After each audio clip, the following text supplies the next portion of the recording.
One such issue regards deep sea canyons, which run along the underwater coast of the mid-Atlantic. On our past two webinars, we've learned about corals, crustaceans, and other unique species that permanently call canyons home. Today, however, we will learn about how whales use deep sea canyons for only a portion of their lives. Although whales don't live there permanently, they still rely on the resources of the deep sea. Marine animals that have long migrations can be particularly difficult to protect, as many states and even some countries must come together to decide regulations that all parties can agree to. I'd like to thank our two presenters who will cover these topics in detail, Dr. Howard Rosenbaum from the Wildlife Conservation Society and Dr. Andrew Reed from the Duke University Marine Lab. We appreciate the time and energy you've put into making this webinar an interesting, exciting, and informational experience. I would also like to thank the Marco staff and team who's been doing such an incredible job bringing exciting research, images, and discussions together, as well as the Gordon and Betty Moore Foundation for their constant support, which allows Marco to continue to work on collaborative projects. In each of our webinars, we have provided a poll at the end of the meeting to gather feedback from you, our stakeholders, on what you'd like to learn about in future webinars. There will be a chance to fill out the poll today, but we'll also send out the information in a follow-up email to ensure as many people and as many voices can provide their interests. Before I hand things back over to Laura, I'd also like to extend one last thank you to all of you who have attended today and those who attended in the past webinars. The work Marco does is for you. We do this to keep you informed, interested, and engaged. You're a big reason our webinars are successful, and they will continue into 2021. Thanks, Laura. Thanks so much, Keisha. And as Keisha mentioned, we have two speakers today, and so I would first like to introduce Dr. Howard Rosenbaum. And Howard is a senior conservation scientist and director of the Wildlife Conservation Society, their Ocean Giants program, and he leads efforts there on research and conservation on marine mammals, including the use of acoustic monitoring and other really cool technologies to better understand and protect marine mammals. He's also a senior scientist at the American Museum of Natural History and core faculty member at Columbia University. And Howard has been a member of the U.S. delegation to the International Whaling Commission, the IUCN Cetacean Specialist Group, and Important Marine Mammal Area Task Force. He has led marine mammal conservation projects around the world, including the Indian, Pacific, and Atlantic Oceans and the Arctic. He's a member of New York's Environmental Technical Working Group that's working on best management practices related to offshore wind development. And he's authored 90 peer-reviewed publications, and his work has been featured in many popular media outlets. So for more than 30 years, Dr. Rosenbaum's innovative science has helped protect marine species from current and emerging threats in their most important habitats. So welcome, Howard, and thanks again so much for being with us today. We're looking forward to this.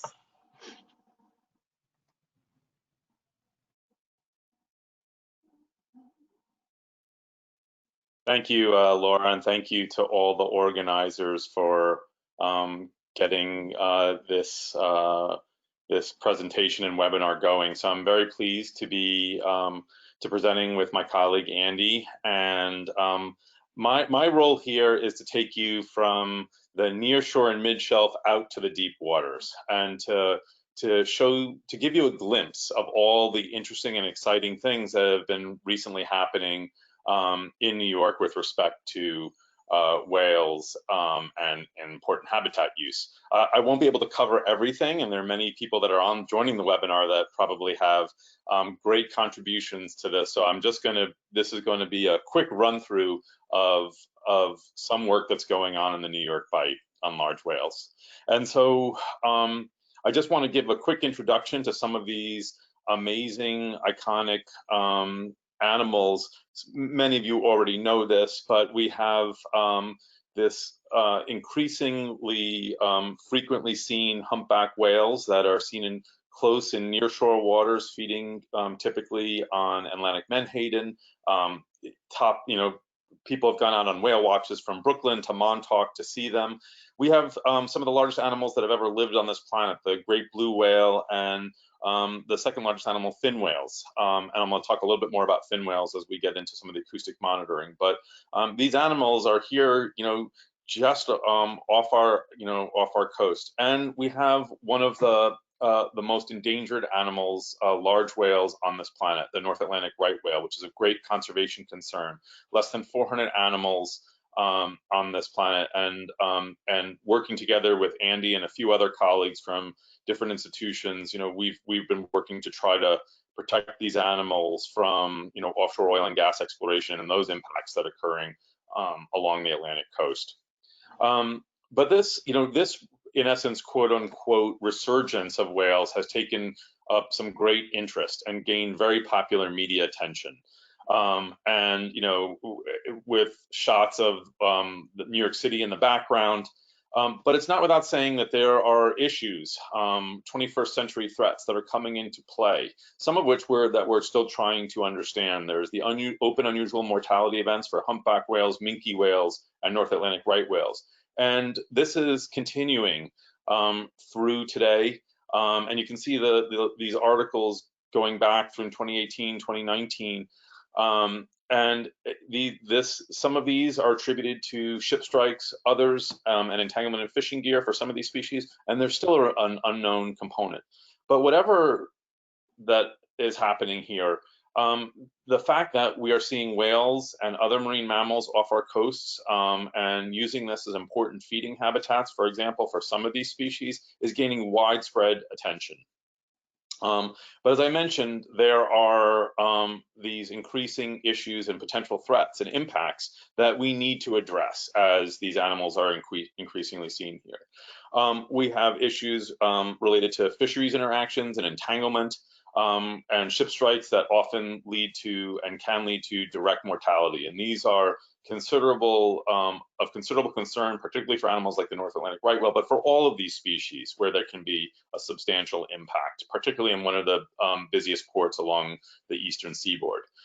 As I mentioned in the lower right-hand corner, there are issues about concerns about renewed interest in energy development, particularly impacts from seismic surveys, noise, ocean noise, and that those impacts may cause to these animals. But then also that takes us into some of the deeper aspects where we're talking about more acoustically sensitive species as well, but issues around seismic surveys, noise from shipping, and pile driving as it relates to offshore wind development.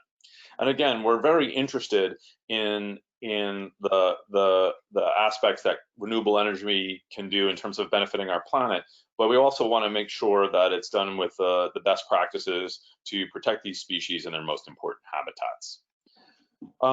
And just to touch on some of these issues, I'm not going to go into depth here, but there are the global community, the nation, the Mid-Atlantic, and in terms of the regions, and even the states are beginning to recognize the impacts that ocean noise can have to marine life, and whether those are to individual animals, whether those insanifying particular habitats, whether those are acute and chronic, it's being recognized as having impacts to marine life at various stages, and particularly when there could be important activities going on for some of these animals, like feeding or breeding or communicating with their young. So I'm giving you all a mouthful in this short time, but I also wanted to, as Laura mentioned, some of this, and as I mentioned here, this has gained some popular media attention, and we had BBC come out with us, and they put together a great little clip that was part of their Nature's New Wild and series, and I thought I'd just show a couple of minutes from a tweet that they posted. It's and just a kind of what it's like there to be on the water out here in New York. So I just thought that would give you a little glimpse of what it's like on the water with us. And basically now in the remaining part of the presentation, I'll just kind of walk you through some of the boat-based work and the acoustic work that we're doing, and that will lead into some of the deeper waters where Andy will take over. So I just wanted to show you some of the species that we're seeing, the work that we've done over the last 3 years and now even into 2020 using particular protocols given the global pandemic. The work that we've done since 2016 through 2019 resulted in more than 500 hours of on-effort work on the water, and you can see some of our survey efforts in the slide below.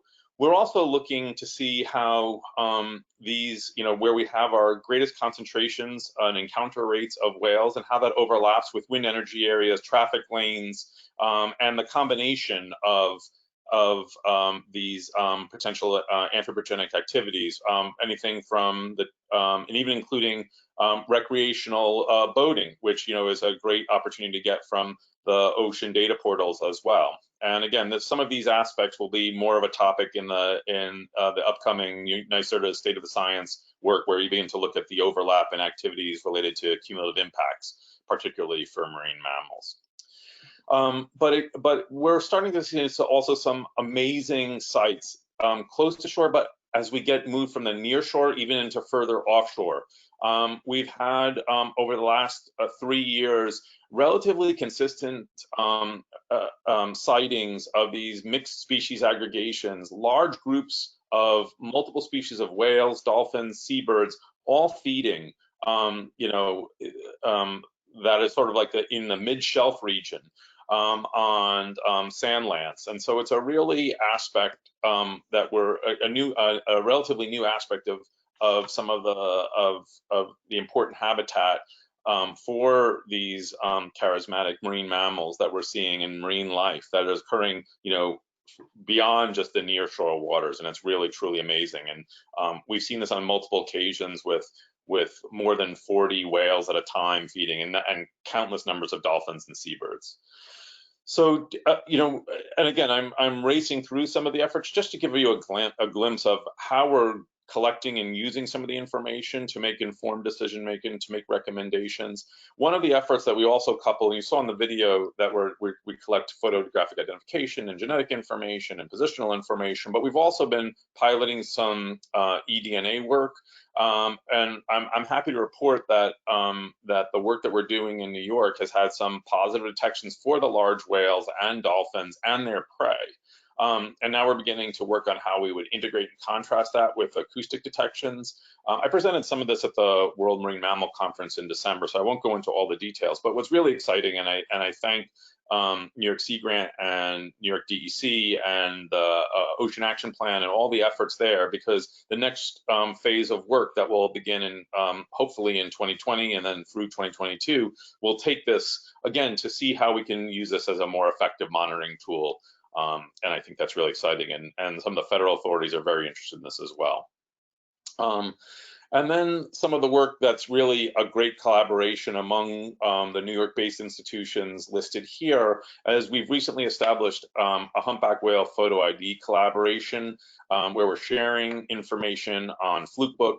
This allows for addressing questions spanning the coastal waters and more of the offshore waters for the extent of the New York Bight through New York and New Jersey. We can use it to look at the individuals that are occurring in the unusual mortality event, when they were last seen alive, potentially. And we can begin to think about this in the regional context to look at it in the broader and wider Mid-Atlantic and North Atlantic catalog. So there's truly, a New York Bight-wide approach here, but then also has regional implications. And so this is just give you a little bit of a flavor of the work that's going on in New York Bight. There's still certainly great work that, many of you on the webinar and by DEC and other colleagues are doing as well, and in many of the colleagues that are listed on this slide. I'm sort of racing through so I can turn it over to Andy, but I want to touch on some of the acoustic work that's happening as well, because I think that's important as it relates to some of the impacts related to ocean noise. And this is actually shows some of our acoustic work in the yellow and red circles show those are near real-time acoustic monitoring buoys that we have deployed in collaboration with Woods Hole Oceanographic Institution and supported by Equinor Wind US. And then right inshore, where there's been some concerns and potential impacts, from ship strikes, from noise, we're also looking right into that New York Harbor area, and those are passive archival acoustic units that where the data needs to be, the acoustic recordings need to be analyzed by analysts, and we're in the process of understanding all that data. This kind of gives you a sense of the setup if you haven't seen myself or Mark Baumgartner speak about this. with those near real-time buoys, the pitch tracks or that are transmitted up across the satellite network to the database at Woods Hole Oceanographic Institution. There's in essence the species detection is characterized to the particular species, the call that it makes verified by an analyst, and then we post it on the internet. It can be received as a cell phone alert. You'll see in a moment, it's actually going to be on display at the New York Aquarium and the WCS and Woods Hole Oceanographic Institution websites. And this is a great opportunity and tool to be used more in terms of dynamic management, particularly for highly endangered North Atlantic right whales.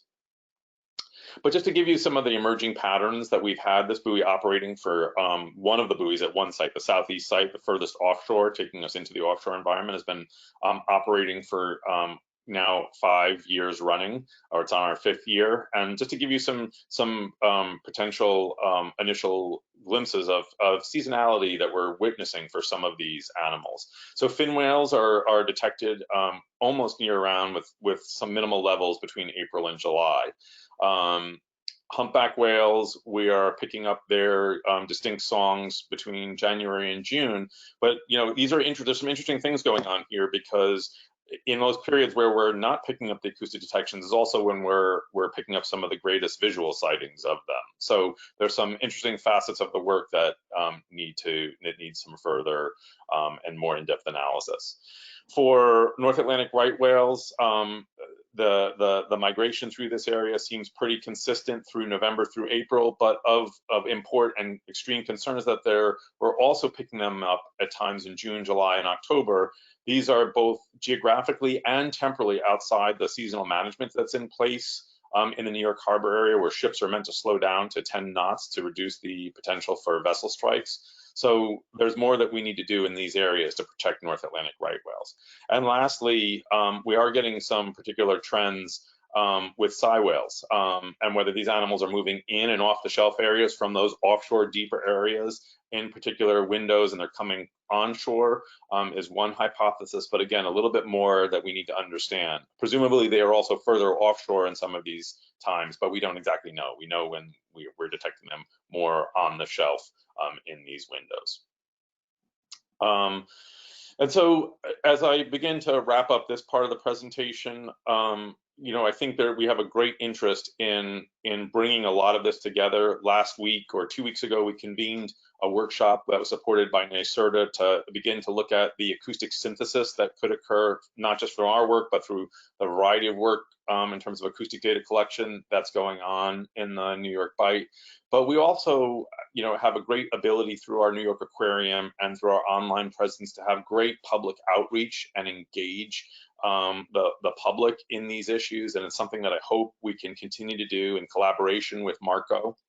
And one of the things that we did, and this is the great transition to life in the deep here, where I'm going to take you from those nearshore and midshore waters out to the Hudson Canyon and those canyons. And this is a map that we produced in collaboration with Nat Geo partners. And one of the key data contributors here was Andy Reed, and providing some great pilot whale data showing how these tracks of these animals move through, an important area, the Hudson Canyon, but also the range of all these mid-Atlantic canyons. And so, again, really data-driven, but showing, again, the ability to get people interested and transform people's ideas about how we think about the New York Bight, particularly in areas where they can't see this wildlife or may not have the ability to. And lastly, and before I turn it over to Andy, would be that, from some of the great work that's being done by Andy and his team at Duke University and other colleagues and our New York Seascape team, a number of years ago, we put in a nomination for Hudson Canyon as a National Marine Sanctuary. It was approved in the initial phases in 2017, and it's in the inventory for the next steps of consideration. So we're hoping that process will pick up and continue. And I think Andy will go into much more depth about the life in the deep and how these species use these waters. So thank you. Thank you so much, Howard, we really appreciate it, and we're excited that you're collecting all this data, and we at Marco are always anxious for data that we can add into our ocean data portal. So this is terrific, all the work you're doing, and we really appreciate it. Okay, so with that, I think, Judy, did you turn the presenter over to me? I'm saying show my screen. I'm going to close that. Hi, yeah, Laura, that was so you could introduce Andy next. Yes, yes. I am ready to introduce Andy, and I see him. Hopefully everyone does on your screen. And so, yes, Andy Reid, Dr. Andy Reid is the Stephen Tote Professor of Marine Biology. And I think my screen goes up. There we go. And he's the director of the Duke University Marine Lab in Beaufort, North Carolina. He was born in England and educated in Canada. He received his PhD from the University of Guelph in 1990, which was on research on the life history and bycatch of harbor porpoises in the Bay of Fundy. He's conducted field research on marine mammals, seabirds, and sea turtles in North America, South America, Europe, Asia, and the Antarctic. He's active in the Cetacean Specialist Group of the IUCN, the Scientific Committee of the International Whaling Commission, and the International Committee for the Recovery of the Vaquita, which means little cow, I understand in Spanish, and it's a species of porpoise, and also active in several of the federal marine mammal take reduction teams. He's also served on the editorial boards of the Marine Mammal Science, Journal of Cetacean Research and Management, and Endangered Species Research. And in 2015, Andy was nominated by President Obama to serve as chairman of the U.S. Marine Mammal Commission. And from 2008 to 2010, he served as president of the Society for Marine Mammalogy. So we are very honored to have you with us too, Andy, and thank you so much for being here. And I will turn it over to you. Thank you very much, Laura, and thank you to Marco for the opportunity to speak with you today, and also to Howard for setting me up so nicely and for a great presentation. I'd like to start with this picture and the title slide. This is a shot of my research group working 35 miles off Cape Hatteras with a large group of short fin pilot whales. You can also see a couple of charter boats in the background there. This is how we normally, as researchers, interact with these deep diving whales when they're at the surface, breathing like this. But I want you to think about the other part of their life, the fact that they have to make numerous vertical commutes each day from the surface where they breathe, because they're air-breathing mammals just like we are, down to perhaps 1,000 meters, a kilometer below, to cold, dark, pressure-laden waters where they are foraging. And so that's the importance of these places, the canyons, to these animals, because they're really, as I'll show you, hotspots for foraging for these animals.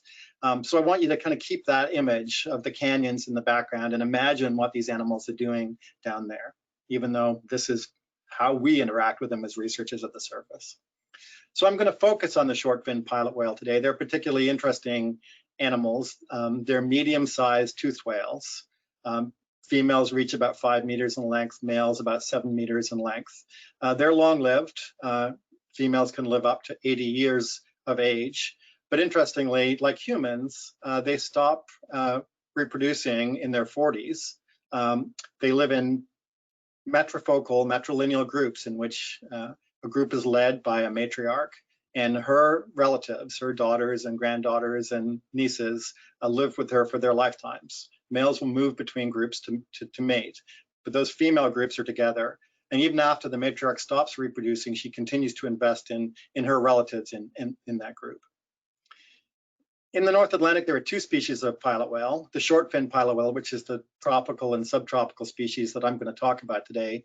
But it's worth remembering that there is another species, the long fin pilot whale, to the north.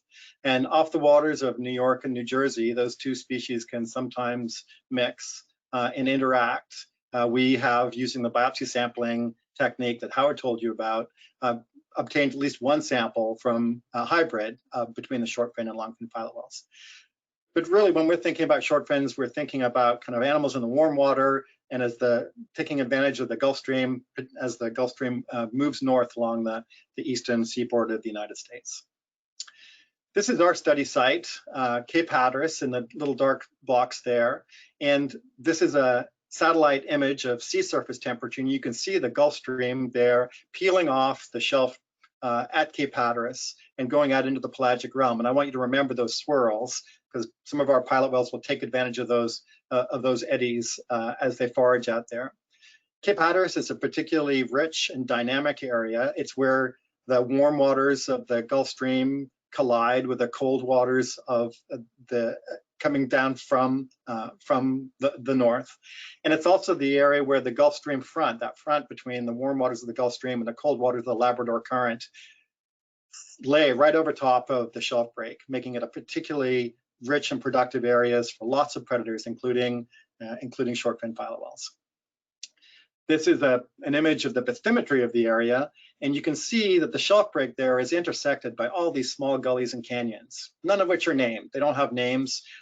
We work on top of those canyons all the time, and they are really critical areas for many deep diving whales, particularly the short-fin pilot whales. We know very little, unfortunately, about exactly what the short-fin pilot whales are eating out there. We've had one mass stranding off the coast of North Carolina since I've been at Duke in 2005. And this is an analysis of the contents of about 25 short-fin pilot whales that died in that mass stranding that was conducted by one of my master's students, Vanessa Mintzer.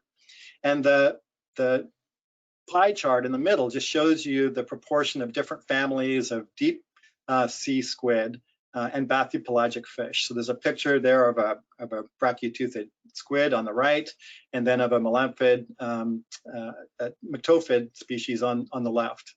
So it's worth remembering that the things that they're eating are not commercially valuable species for the most part, and almost all of them occur either in the mesopelagic or the bathypelagic realm. And as I'll show you, a lot of our pilot whales are foraging very close or actually at the seafloor. This is how we gain inference into what the animals are doing. These are the two types of tags. I'll walk you through both of them and give you some examples of the data that we collect from both. On the left is a digital acoustic tag. You can think of this as basically your smartphone in a waterproof housing attached to a whale with 4 suction cups. On the right is a satellite linked tag, and this is a tag we actually fire into the dorsal fin of the animal that communicates data up to orbiting satellites. The digital acoustic tags we apply for very short periods, up to a day in length, and they provide really rich data streams on acoustics. So there's a hydrophone and an acoustic data recorder in there, 3-axis accelerometers, 3-axis magnetometers, a pressure sensor, a little VHF radio so we can track the animal. And we, as I'll show you a video of how we attach the tags in a second.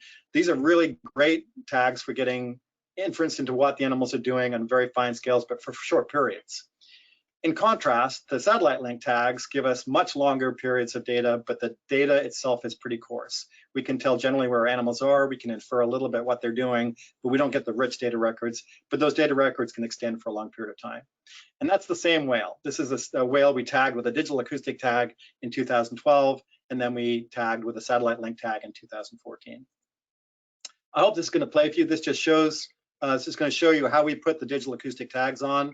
We use a carbon fiber pole, and the tag is on the end of that pole. We approach a group of pilot whales in a small boat.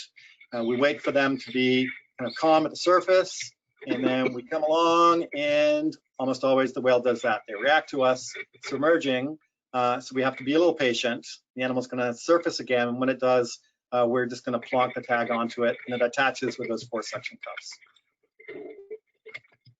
There you go. Nice and easy. What could be hard about that? So that tag then will stay on the whale for about 20, we can program it when we want the tag to come off, but it can stay on the whale for about 24 hours collecting data. It detaches from the tag eventually, we retrieve it, and then we download the data. And this is the kind of information we get. So this is a picture in the top right of this particular tag that particular whale that we tagged in 2010. And this just shows you kind of an XY plot of the diving behavior of this animal. So the black asterisks or stars here are when an animal first starts to echolocate. The animals are using sonar to look for prey, and this shows you the depth. So on this first dive, the animal's going down to about 400 meters, then comes back up. The red stars here are foraging buzzes, and that's when an animal's echolocation indicates that the animal is homing in on a prey item. The individual clicks used by the animal get very close together in what we call a foraging buzz. So each one of these red stars is an indication that the animal was trying to capture a prey item. And so you can see this is pretty typical, and animals forage in bouts. So this is an animal that's foraging. We put the tag on just before dinner time. It's foraging in the evening. It rests at the surface in the middle of the night. Foraging bout early in the morning, and then a very long foraging bout and later on in the morning. I'm going to blow up this dive from about 3 o'clock in the morning just to show you in more detail what the animal is doing. So this is that dive here again, and you can see the animal's going down to the sea floor. We've overlaid the depth profile with information we've obtained from a scientific echo sounder. So this is just like the fish finder on your boat, but much more powerful. So this is the middle of the night, right? So the deep scattering layer is up here close to the surface. You can see the animal comes down. This is when it starts to click. Foraging buzz here, so it takes something or attempts to take something in the midwater, a couple more here, and then it forages very close to the seafloor down here. Now I'm going to show you what that looks like in 3 dimensions. This is a visual representation of the movement of that animal in 3 dimensions. So you can see the animal's descending here. These the red and the blue triangles there are indications of the animal's fluking. It's actually swimming actively. And you'll see as it descends, here's the depth over here, 150 meters now. As it descends, it alternates periods of active swimming there and gliding there, another period of active swimming, and now gliding. And you can also see it's twirling as it's going down. The animal's at 300 meters down. It's still on its commute down to where it's feeding. This is a 23-minute dive, one of the longest dives we've had. It's sped up 10 times. So I want you to think about that. This is an air-breathing mammal that is going down to feed on a 23-minute breath hold. So we're at 500 meters now. The animal is going down, and you'll start to see a little bit more tortuosity as the animal is descending, as it's snacking on some of those things in the midwater.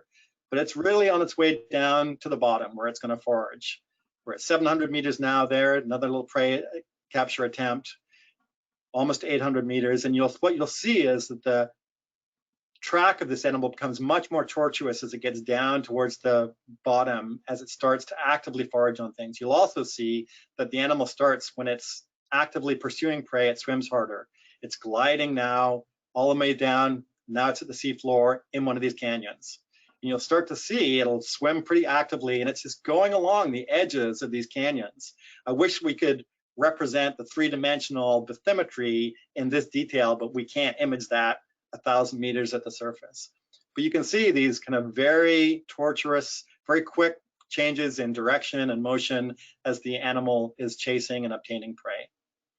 Now it starts to come back up, and you'll see a couple of times like there, it'll find a little prey patch and eat something. Same thing here, it gets diverted a little bit. And remember, the animal's still holding its breath, right? It's pretty remarkable that these animals can hold their breath for so long while they're foraging. It's usually at about this time, watching this video, I start to get a little anxious, and I feel like the animal must be kind of like starting to really need to get back to the surface to breathe again, right? Because it's been holding its breath while it's been foraging on those things. It's still at 400 meters. And you can see the animal's not swimming very hard on the way up. It's just hardly kicking, but moving up. When we see these animals surfacing after a really long dive like this, they come out of the water into the air like a submarine surfacing. It's crazy to watch. And you know that an animal like that has really been exerting itself and working hard. So here we go, almost all the way up to the surface again. And big long glide, and then bang, up to breathe. Kind of cool. So that's the DTAG. That's what we learned, that kind of really fine scale movement data. But we also want to know not just what the animals are doing and how in Cape Hatteras, but how are they using the rest of the ecosystem in which they live. So this is how we deploy these satellite link tags. The picture on the left is Daniel Webster. He's our marksman. We fly him in from Montana so that he can use an air gun to shoot these little satellite linked tags into the dorsal fins of pilot whales. And there's a picture of a tagged animal on the right. This shows you the tag tracks of 70 short fin pilot whales that we tagged here off Cape Hatteras, and another dozen or so that we tagged down here off Jacksonville. I'm not going to talk about these animals very much. They're pretty interesting, but I want you to focus on the animals here. All the animals were tagged here, and you can see a couple of different patterns of movement. Some of the animals go out into the pelagic realm, following the Gulf Stream, working some of those eddies. Other animals just work the shelf break here, working up along the shelf break, going kind of canyon to canyon. And I should point out that those tags the satellite tags last usually for about 2.5 months.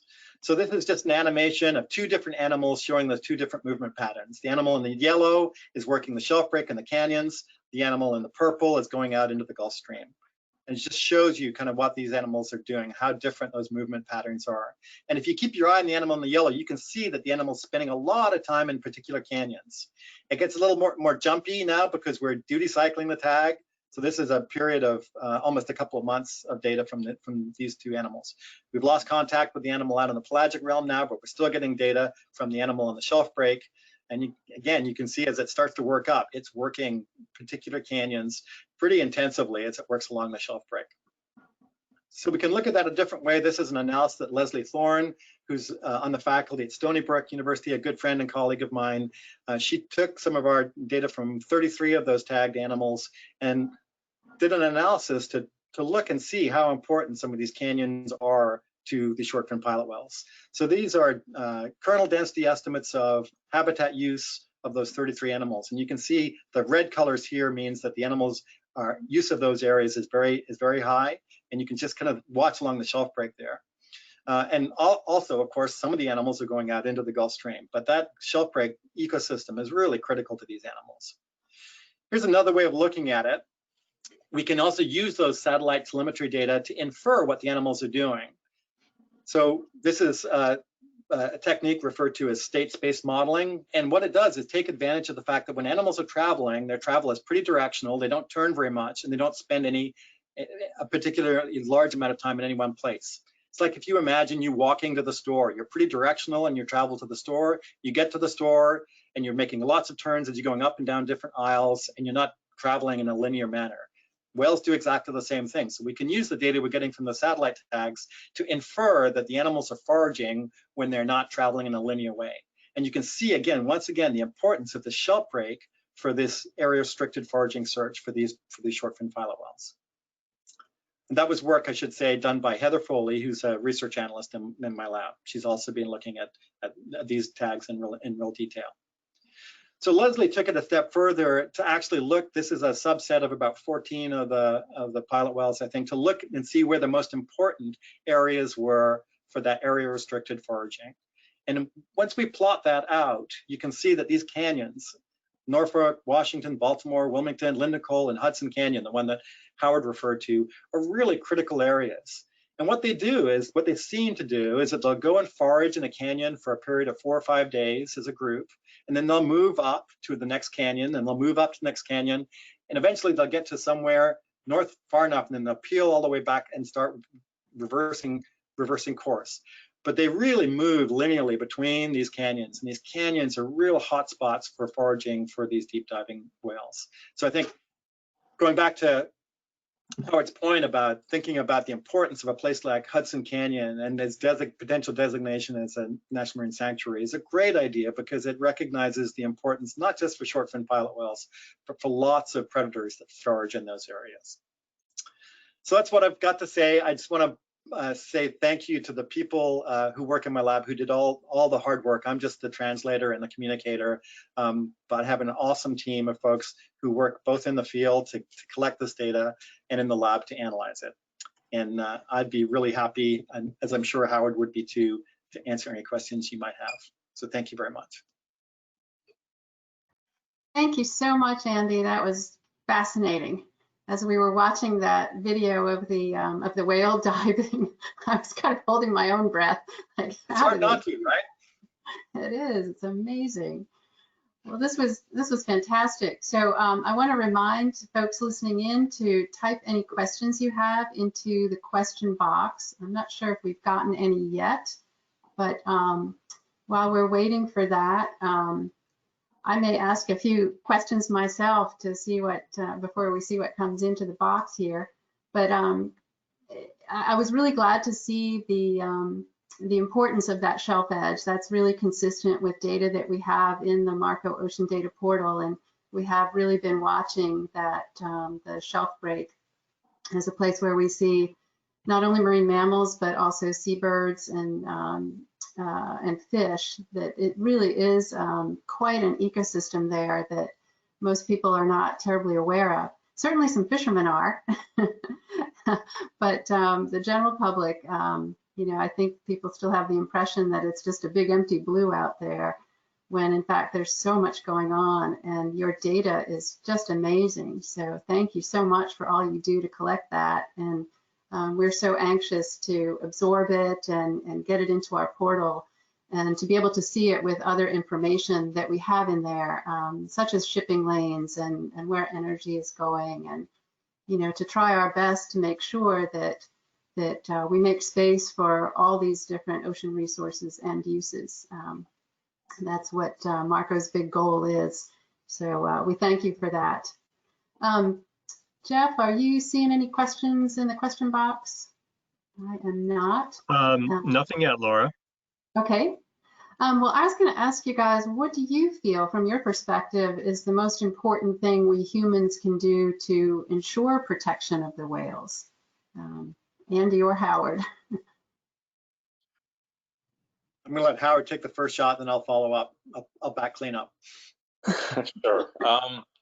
I think there's a great opportunity here.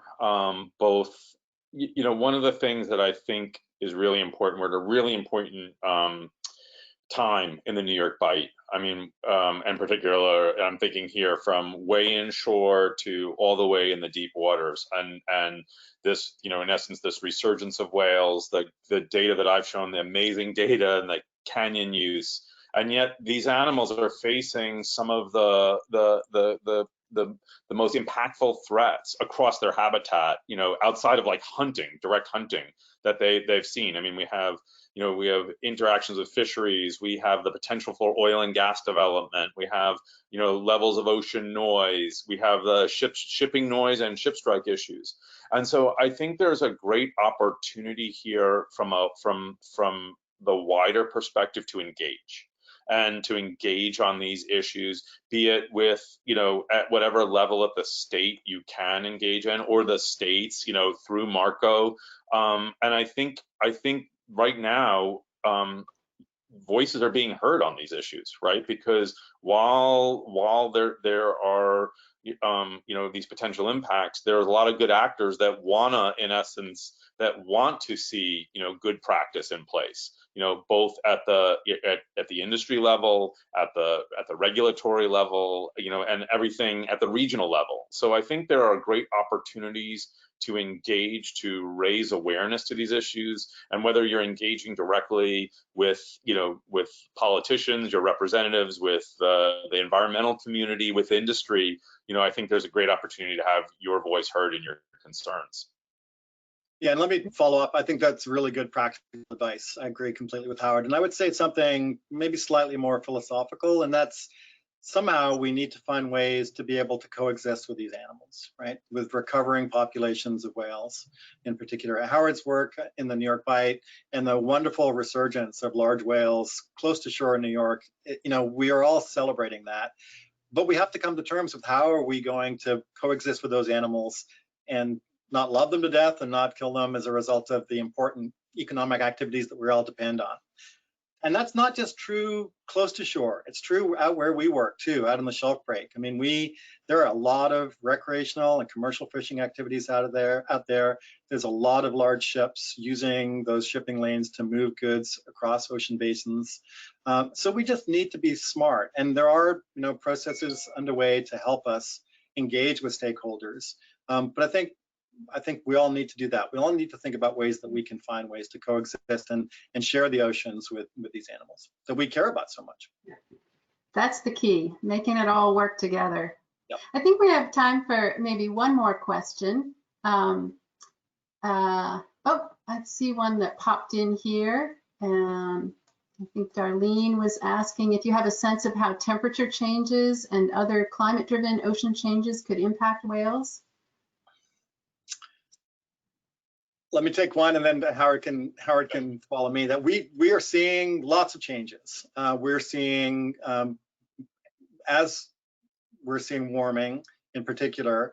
Right whales are a great example of this. I think the abandonment of much of the Gulf of Maine and the Bay of Fundy in the summertime, and the movement of right whales to the Gulf of St. Lawrence and eastern Canada has caused really significant conservation challenges to the government of Canada, into shipping and to fishing interests in eastern Canada.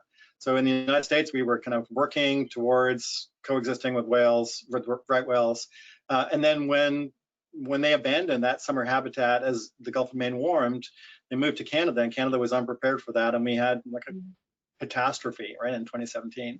So that's just one example. We see lots of examples of animals shifting their ranging patterns in response to changing ocean temperatures and changing patterns of ocean productivity.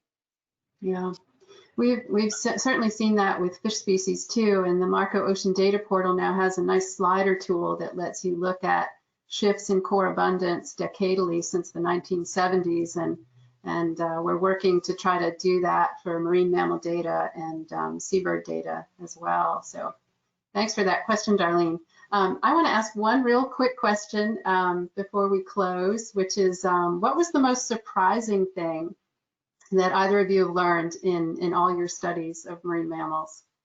So anything that really made you go, whoa, wasn't expecting that? Any behaviors or? Let me I'll start and tell you another deep diving whale. The whale that's in the picture here. This is a picture of a Cuvier's beaked whale off Cape Hatteras. These are really poorly known whales. They're very vulnerable to anthropogenic disturbance through sound, particularly military sonars. One of the whales that we tagged using the satellite link tags that I described with the short-fin pilot whales stayed submerged for more than 3 hours. How a mammal, an air-breathing mammal, can stay submerged, and they're not just going sitting, sleeping on the ocean. They're going down to get lunch, right? How a mammal does that, we have no idea. At a depth of 1,500 meters, 150 atmospheres. And so that's the most surprising thing I think we've seen. When we are at the surface waiting for those animals to come back up so that we can see them again, we have an active debate on the boat as to whether they really are mammals or whether they're aliens from another planet. So. How about you, Howard?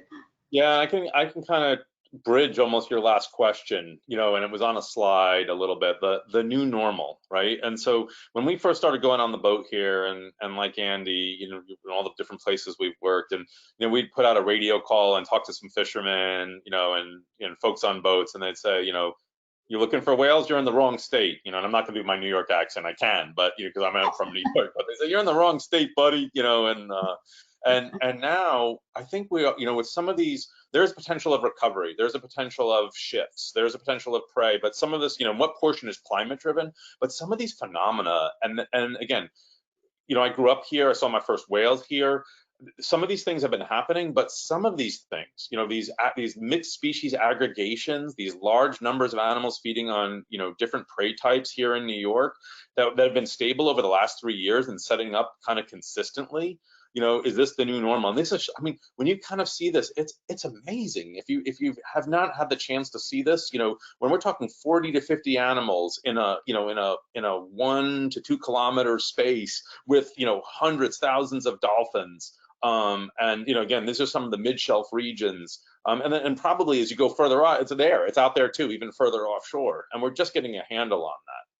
And so those are some of the most exciting and interesting things, I think that we're finding out here about New York. And I think to bridge some of the things that we're actually, to even take it closer to home, I mean, some of that, I could watch those videos on, you know, forever, Andy. Like I could just stay here. That could be like with like my screensaver, I would just watch it, get no work done. It's amazing. But you know, the issues around foraging buzzes and the importance of these habitats for feeding in the canyons, that's, I mean, there's, you know, an eloquent and beautiful narrative that Andy just kind of just told. it's actually also happening in the nearshore environment too.